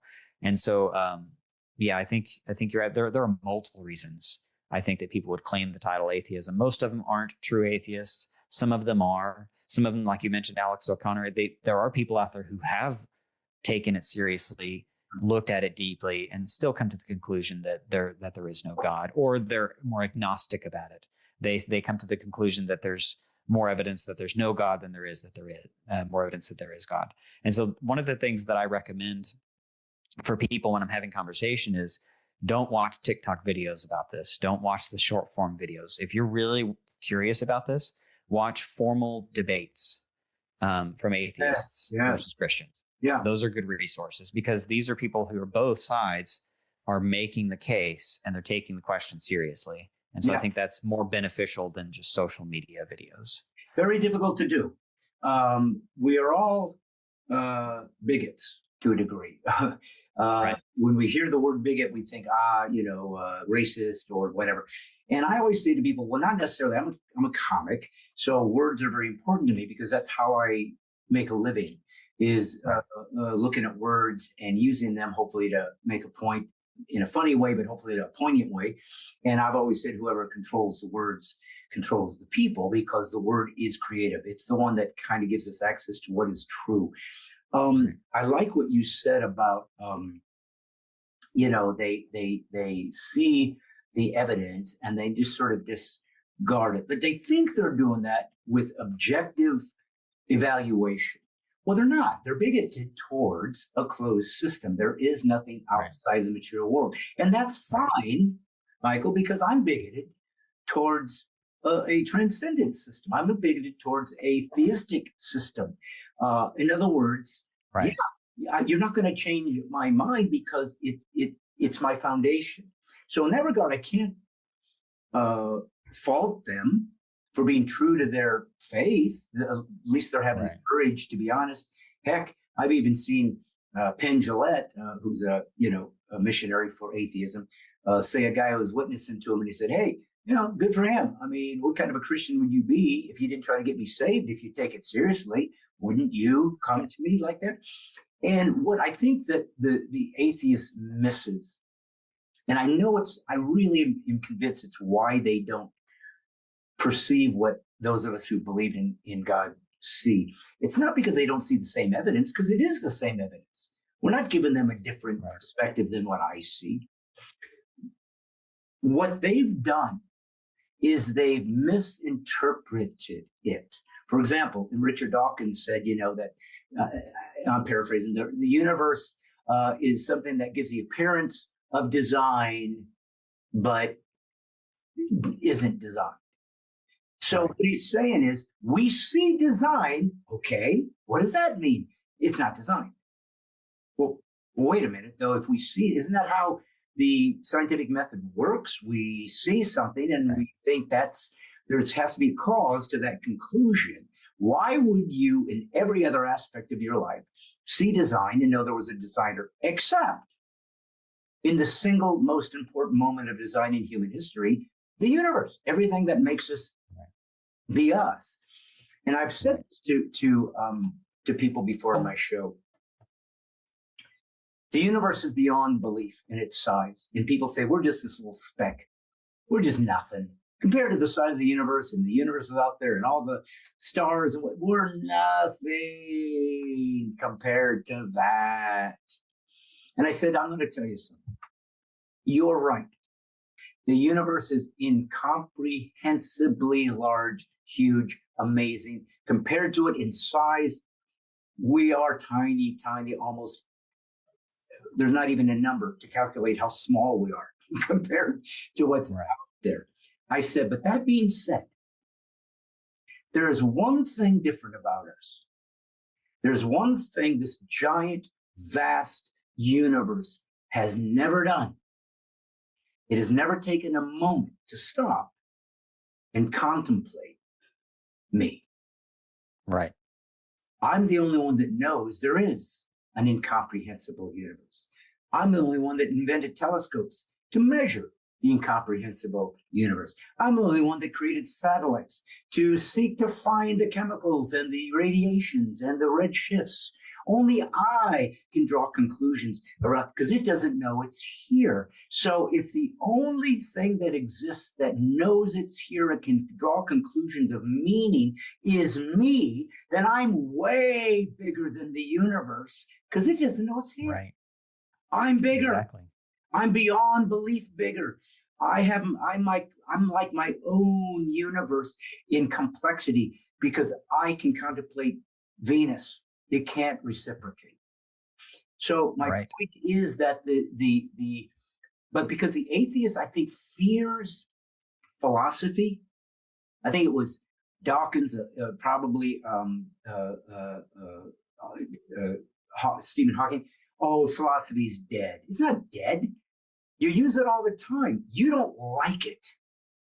Right. Because it calls you to account on your behavior and proof. There's something about atheism, I think, that is systemically narcissistic, in that it worships itself. It'll say things like, well, science is proven. Science proves nothing. Science is a method. Scientists draw conclusions, humans, but there is no sort of magical self-perpetuating reality called science that exists without us to create it. So what I'm getting at, I guess, Michael, is, would you agree that a lot of what is true about the idea that there's something greater than this, and there's meaning, that's the key. There's meaning here that is the only reason why we do what we do. Richard Dawkins can write a 500-page book on the meaninglessness of life and then find meaning in his conclusions. It's like, dude, make up your mind. You don't get them both. So I think God gives us all clues that there is reason why we're here, and there's something that draws us, like you said, that states, and C.S. Lewis said it best. I think he even used this quote, if everything on this earth doesn't seem to provide what I'm longing for, maybe the only conclusion is because I was built for a different world. Right. So would you agree, from an atheist point of view, when you saw the evidence, you had to make a choice to disregard it as coherent, I guess? How do you sort of self-delude yourself from drawing these conclusions and still consider yourself the rational one? As an atheist, looking back at it today, like I said before, it was almost like a fog left my mind and I could see things clearly, right? But prior to that, it was like I was blind to it. It's like the evidence was there, and some of it was a little persuasive, but I was still denying it. And I couldn't pinpoint exactly what it was going on in my mind that was causing me to deny it. And then I read a passage in Scripture that says that we suppress the truth. And I remember reading that and I thinking, like, I wasn't suppressing anything. It wasn't like I knew God exists and I was throwing my fist at him, telling him, you do not exist, even though the evidence is there. It was actually the fact that I had suppressed the truth to such an extent that I had convinced myself it was not true. And I think that's where a lot of non-believers are at the moment. They've convinced themselves so much so that it's not true. And so they've almost put those blinders on that, like, no matter what comes at you, it's easy to be skeptical about it. You can just say, well, that's not enough proof. That's not enough evidence. And I think you're just in a different mindset because you've already denied what the evidence was, what the conclusion to the evidence is going to be. Well, and it's hard for me sometimes to look back at that moment because now it's so clear to me, right? Yeah. And yet in those days, the days that I didn't believe it, it just wasn't. I just couldn't see it. And so I don't know if that's the inner witness of the Holy Spirit that kind of activated something in me. I don't know if it was just the realization that, like, I was denying it because I didn't want it to be true. Yeah. I don't know what it was exactly that was holding me back. I just know that I had this reservation to it. Even though the evidence was compelling, it was there. It was like, I can't go there. You can't go there. And so it's hard for me to really pinpoint that. But looking back at it, I mean, now it is completely obvious. You're right. Everywhere we look, you see design. Everywhere you look, you see purpose and meaning. And the entire worldview of atheism is that there is no purpose, there is no meaning, there is no good, there is no evil. And all of this is just blind, pitiless indifference, right? And so you're right, but they don't live that way. No, they don't. Even And the atheist won't live that way. that's the thing. It's the inconsistency. You know, I try to sort of find ways to talk in an atheist perspective, maybe to help them. For example, I say to you, you know, I look at a mountain range and I'm in awe. An atheist looks at a mountain range, he's in awe. But why am I in awe? I don't know. Right. There's something about the beauty and the vastness of it and amaze me that just lets me realize, look at this beauty. Or a sunset. Now, an atheist said, oh, I can see that too. I said, but wait a minute. It's just chemical reactions. There's no sunset. It's just the light particles being refracted through the dirt particles in the atmosphere that creates the illusion of color through a spectrum. But so that shouldn't bring you to tears. It's just a chemical reaction. It's just a nuclear explosion. Do you get all teary-eyed if you mix baking soda and vinegar and it bubbles? That's just a chemical. No, you don't. So something tells you there's something here that's beyond. I don't even know. Why don't you look at a mountainscape and say, just a pile of dirt with ice crystals? Why don't you just see it for what it is? But you don't. Right. You've been given a proof. And God said that. I've given you my natural revelation. I've given you my spiritual iteration through this book that is unlike any in human history, and what it shows and how it was written and who wrote it and how many years it took to get there and what it proved and what it didn't. There's nothing like it. It's unbelievable. And what I also love about it is it gives us the interconnectivity of the material and the spiritual as unable to be disconnected for it to work. For example, it says, you know, faith, which they always see as a elimination of your intellect. To have faith simply means to jettison your intellect and just believe in Santa Claus. It said, no, faith is the substance, material, of things hoped for, immaterial. The evidence, material, of things not seen. We have evidence of things, and then so there must be something else. It's not stuck in the material world, but it's part and parcel with what makes this make sense. Right. They will say things like, I don't need a meta-narrative. I'm here, I do nice things for people, make my own meaning, then I die, but at least I did something good for society. I said, well, you didn't. Because if there's no novel, a beginning, a middle, and an end, and you make your little meaning, all you've done is added a chapter to the novel. That's all you did. You put a chapter in there. I said, but here's the thing. There will be a heat death to the universe. One day, the novel disappears, which means your chapter disappears, which means, if you're right, nothing has meaning. Right. Every time you pretend you love your wife, it's a chemical response. Every time you think you love your kids, you are determined. Every time you pretend that you've done something altruistic, it's all going to disappear. If you don't even remember you were here when you die, it literally means you never existed. Because if even go ahead. Even I was going to say, even your conclusion that atheism is true is only a product of chemical reactions happening within your brain, and you're not even coming to conclusions. Were you a determinist when you were an atheist? I'm sorry? Were you a determinist when you were an atheist?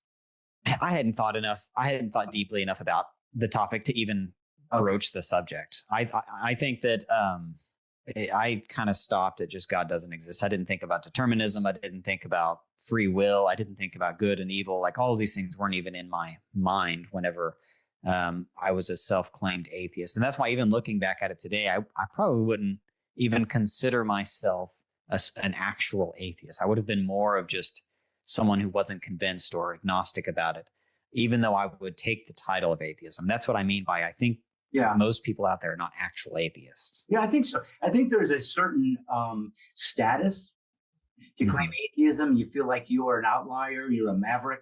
I don't need God, I can do it all on my own. I think they feel like there's a community of self-proclaimed insight and wisdom that none of the rest of humanity has ever figured out in all these years. And it gives them some sense of meaning and purpose that's bigger and better than the rest of us. And it's a sad thing, because I want them to, so many of them are so smart. I want him to know God. Like I said, I brought up an Alex O'Connor. I'd love to talk to him someday. He does take it seriously. In fact, if you see some of his early debates compared to now, oh yeah, he's kind of saying things like, well, I mean, I have to give him credit to truly be objective enough to say, okay, this is an interesting perspective, and I have to take it seriously. That's very rare. That's why the internet trolling atheists, I really don't take seriously, because they've never thought it through. They don't. If you don't take God seriously, like legit, then you're not worth talking to, because you're not worth the conversation. Frankly, I just brushed the dust off my feet. I guess in conclusion, when I watched The Universe Design, this amazing documentary that you've created, you really dealt with epistemology. How do we know things at all? And why should we? If we're just matter in motion, if we're just chemical reactions, why should we be able to separate ourselves from subject and object and draw conclusions? I think the greatest power of truth, perhaps, for an atheist who never believes in the immaterial world. If I can't see it and study it and look at it and observe it and repeat it, then it's not real. And there's no immaterial world. And I said, well, wait a minute. But what helped you draw those conclusions? Well, I thought about it. What do you mean? Your brain thought about it? Yeah. Okay. Well, your brain is a hard drive that stores information. But every time you have a hard drive, like in a computer that stores information, the only way you can access that, because it never starts thinking on its own, you never wake up and see your computer contemplating the universe. It simply waits for someone to input teleological information. I'm seeking an outcome with a perspective that I'm presupposing has access to that's there. I just don't know how to get there. So I'm going to input what I'm looking for, which means it's separate from the brain. Now, my brain is material. It holds the material, but what is it in the brain that is searching for stuff in the brain? It can't be the brain, because then it's in a loop. It's just thinking about itself, but it's trapped. It has to separate itself, to observe and draw conclusions. Which means, what could that be? We have an answer as Christians. It's your soul. There's something else in us that has access. Well, hey, what makes your soul seek to search for something? Doesn't it need sort of some presuppositional impetus to go look for things? Yeah. That means there has to be a larger mind, a greater mind that knows everything, inputs into my spirit the idea and the desire to seek and find it. And then my soul seeks that in the brain that's given me a three-dimensional view of the world and draw conclusions. In other words, every time an atheist thinks, he is drawing from the mind of God. Thoughts are immaterial, and it's all we have to observe the material world. They never think about this. They never think about how they think. They never deal with how do we get there. And if you do, there's no answers to thinking. Nobody can figure that one out. It's not from the atheist perspective. You're right. You're absolutely right. And people, I mean, it's unfortunate that we don't think anymore, because I mean, everything about our culture, everything about the social media and the way that our attention spans have gone down, the busyness of life, the fact that you feel like you have to always be busy or otherwise you're not doing something. And I think what it does is it causes us to do exactly that, to not stop and think about these big questions. And so that's what I hope the documentary will do, is that it will help people to realize, like, you need to take a step back. Like, this is worth thinking about, and you need to take it seriously.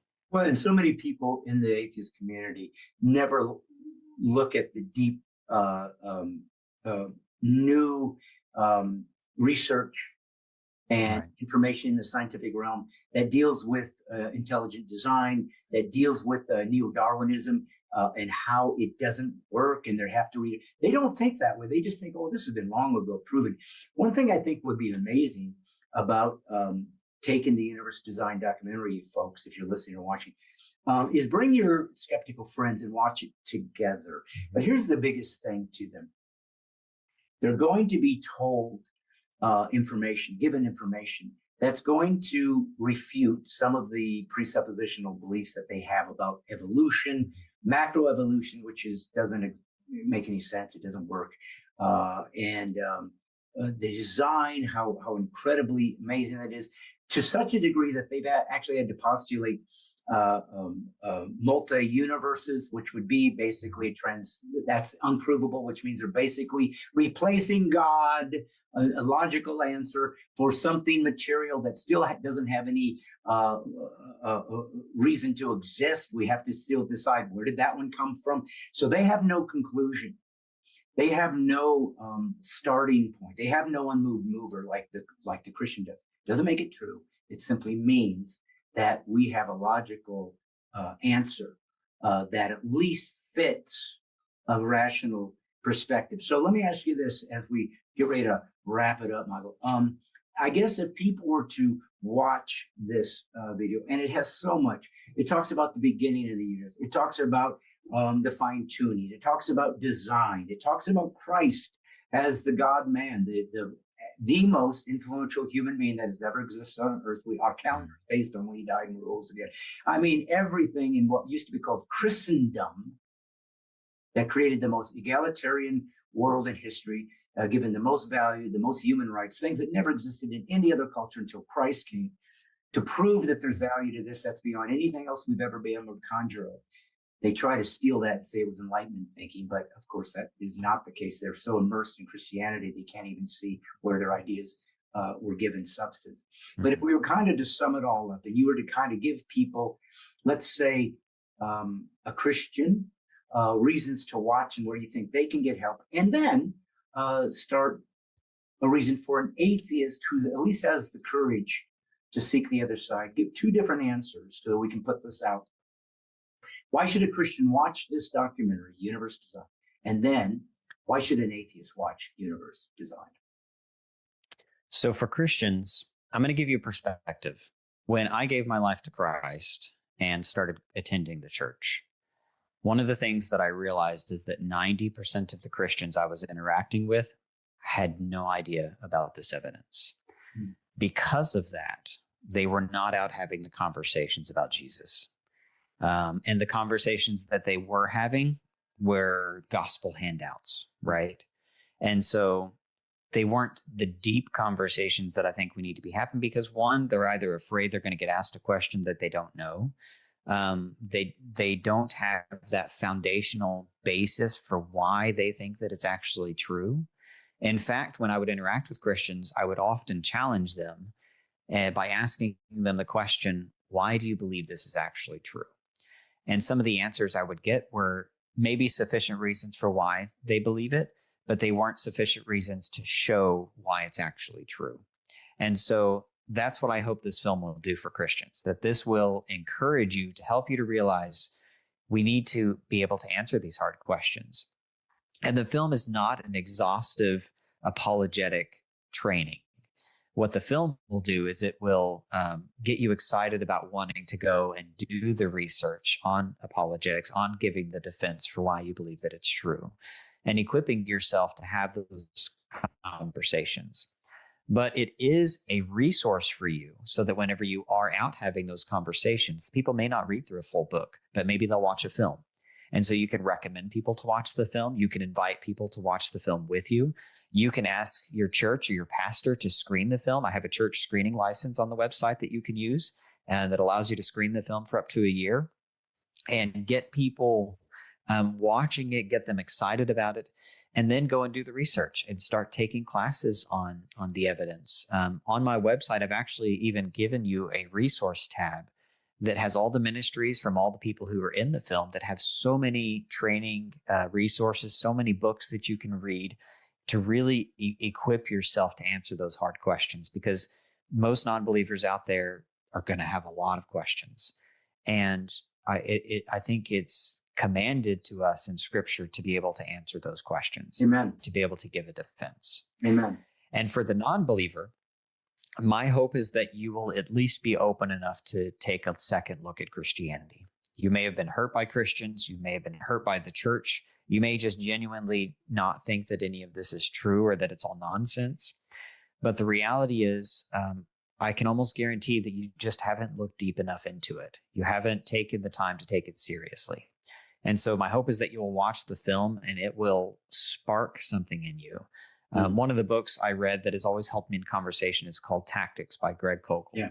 And what it says is that we as Christians, our job in conversations is to put a stone in someone's shoe, to annoy them in a good way, to get them thinking.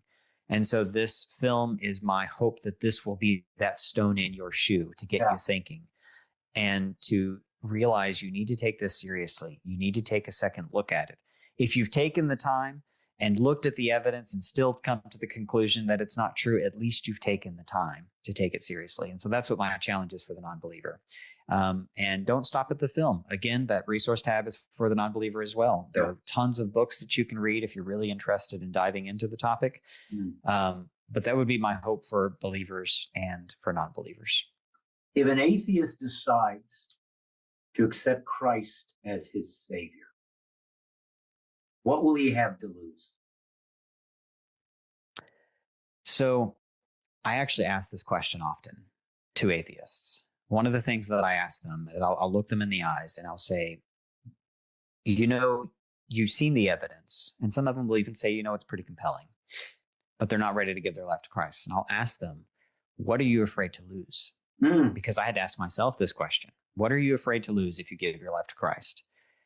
Most of them may say nothing. Most of them may say, I don't know. And I look at them and I say, the reality is you're going to lose everything. Because what you're doing in giving your life to Christ is you're prioritizing him over everything else in your life. And so the reality is you're going to lose a lot. It's not always going to be comfortable. It's not going to be easy. It's not going to be something that makes your life all happy and go lucky and you're a Christian now and everything's going to go well. In fact, the Bible promises the opposite, right? There's going to be a lot of things that you're going to lose. But the reason you should believe it is because it's actually true. The reason that you should believe it is because Jesus is standing right in front of you. He's got his hand open wide, and all you have to do is take that hand. Yes, you're going to lose everything, but you're going to gain something greater than you can possibly imagine. That's beautiful. And last question. When an atheist decides to believe in Christ, what will he see that he's never seen before? You're going to see, like I said before, you're going to see reality for the way that it actually is. You're going to experience a relationship with the God who created you. You're going to be able to see design everywhere you look. It really is just that obvious. And there's going to be a lot of things that we're going to yet to see. The Bible promises a whole lot of stuff that we can't even begin to comprehend, that I'm still studying today, trying to understand. And that's one of the things that's amazing about it, is it's inexhaustible. You could study it your entire life and still not fully be able to grasp the gravity of what all this means. And so my hope is that if you give your life to Christ, you will be able to experience and see reality for the way that it actually is. Well, folks, I couldn't say it any better than that. And this is coming from somebody that was an atheist, so it's not like he's just spouting platitudes. He was there. He believed it. He agreed with it. He committed his life to it. He was an evangelist for it. And yet, it wasn't enough. And folks, this is where we're at. As a believer, if you don't understand how to defend your faith, the Bible says you should be ashamed of yourself. Study to show yourself approved unto God, a workman that needeth not be ashamed. And if you are a non-believer, we are not offering you something that allows us to take power over you, or to belittle you, or to turn you into some groveling buffoon, or that you have to abandon science or logic or reason. What we're trying to do is solidify and give a foundation for why science and rationale and reason actually exists, and why it's something you can count on, that it's going to be the same today as tomorrow, because it's part of the natural laws. And they're natural because God creates the supernatural naturally. And that's what a believer becomes. It's an amazing journey that I cannot describe to you unless you decide to jump in, folks.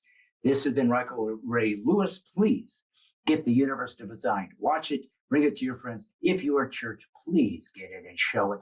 Crying out loud. If the church isn't giving us the most intellectual insights into our faith, we're dropping the ball. We're failing miserably, especially the youth. They need answers so they aren't abandoning their faith simply because they think there's no answers. Oh, there's nothing but answers because it's Christ. So folks, if they ever say you're being politically incorrect, always say thank you for the compliment. That means you are a true free thinker and you are not forced to self-censor because you're making people comfortable. The truth is uncomfortable, but it also sets you free. Me, I'm just a comic doing the best I can. I am a Christ follower. I do care about truth, and I'm doing what I'm supposed to do, which is putting the woke back to sleep. See you next Monday.